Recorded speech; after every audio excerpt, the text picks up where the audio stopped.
Subscribe कीजिए कुंडलनी जागरण को और प्रेस कीजिए बेल आइकन को, जिससे कि आपको मिल सके हमारी लेटेस्ट वीडियो सबसे पहले।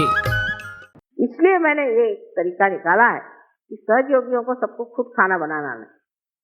और अगर किसी ने कहा कि मुझे ये खाने के लिए तो आप ही बनाइए, हालांकि उसके बाद सबको भूखा ही रहना पड़ेगा, पर कोई हर्ज नहीं। आपको कहना कि अच्छा आपको ये चीज खानी है तो आप ही इसको बना दीजिए तो बड़ा अच्छा रहेगा। फिर आप जब आप बनाना शुरू करेंगे तब आप समझेंगे कि ये चीज क्या है। क्योंकि किसी भी चीज को टीका टिप्पणी करनी तो बहुत आसान चीज है।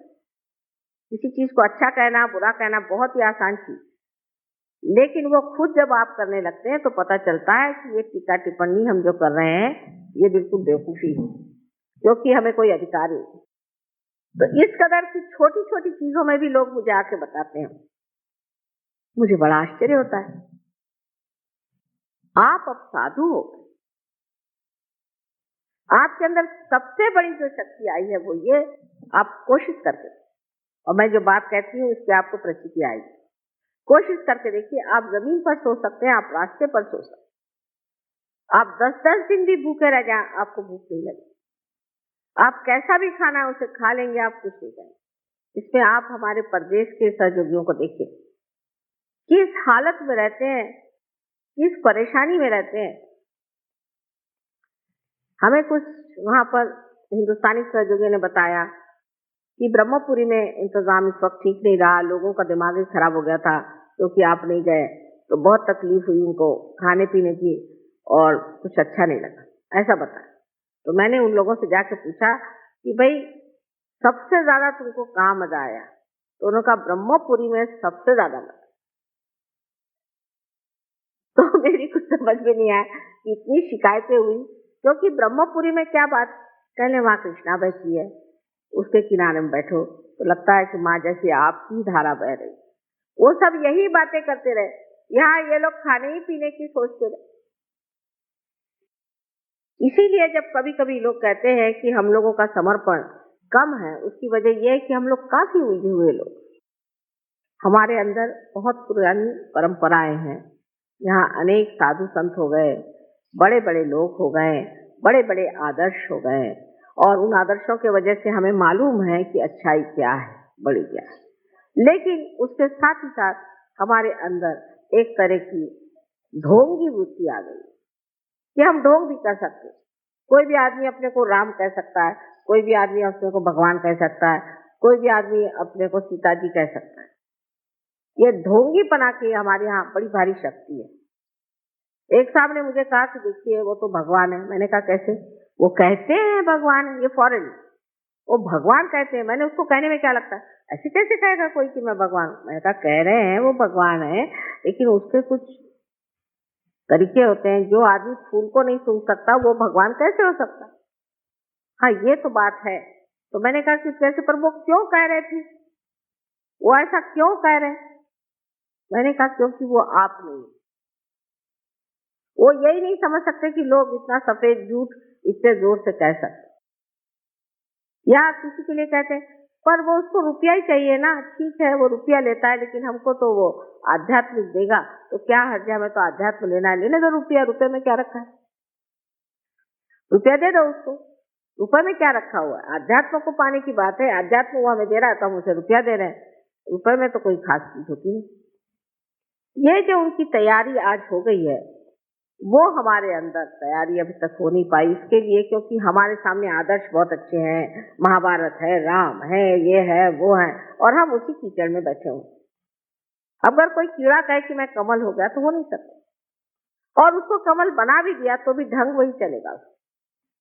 इसलिए यह समझ लेना चाहिए कि हमारे अंदर जो इतनी ऊंची ऊंची बातें हो गई हैं और जिससे हम सारी तरफ से पूरी तरह से हम ढके हुए, और जिसके कारण हम लोग बहुत ऊंचे भी हैं, लेकिन जब तक हम अपने को ये न समझे कि हमें वो ही होना है जो हम देख रहे हैं, इस मामले में हमारे अंदर आंतरिक इच्छा हो, ऊपरी नहीं, अंदर से लगना चाहिए। क्या हमने उसे प्राप्त किया?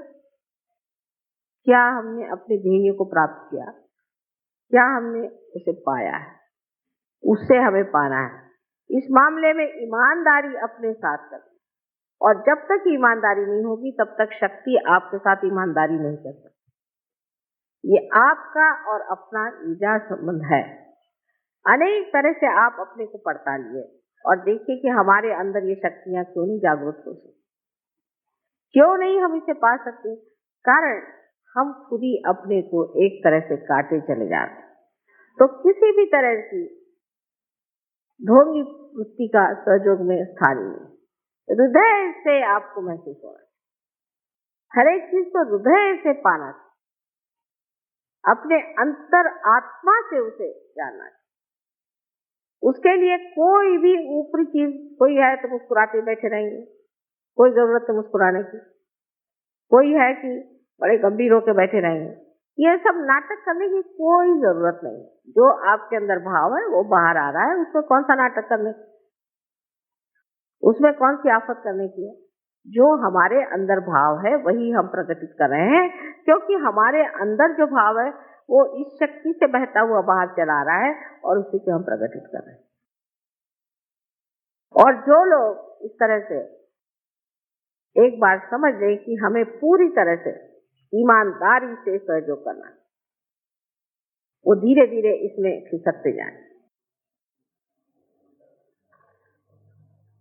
जिस तरह से वहां पर मैं लोगों में देखती हूँ आत्मसमर्पण, उसमें मैं ये जरूर कहूंगी कि उस आत्मसमर्पण के पीछे में एक बड़ी भारी कमाल है। और वो कमाल ये है कि वो सोचते हैं कि सिर्फ हमारा कल्याण आत्मिक ही होना चाहिए, हमारा आत्मिक कल्याण होना चाहिए, और कोई भी बात वो नहीं सोचते। सहयोग के लाभ अनेक हैं। आप जानते हैं इससे तंदुरुस्ती अच्छी हो जाएगी, आपको पैसे अच्छे मिल जाएंगे, आपकी नौकरी अच्छी हो जाएगी, आपका दिमाग ठीक हो जाएगा, आपके बच्चों का भला हो जाएगा, और दुनिया भर की चीजें जितनी भी आप जिसको आप संसारिक कहते हो जाएंगी, और उसमें भी आपका नाम हो जाएगा, शोहरत हो जाएगी। जिनको कोई भी नहीं जानता है वो तक उनका नाम हो जाएगा, वो तक लोग जानेंगे, सब कुछ होगा। लेकिन हमें क्या चाहिए?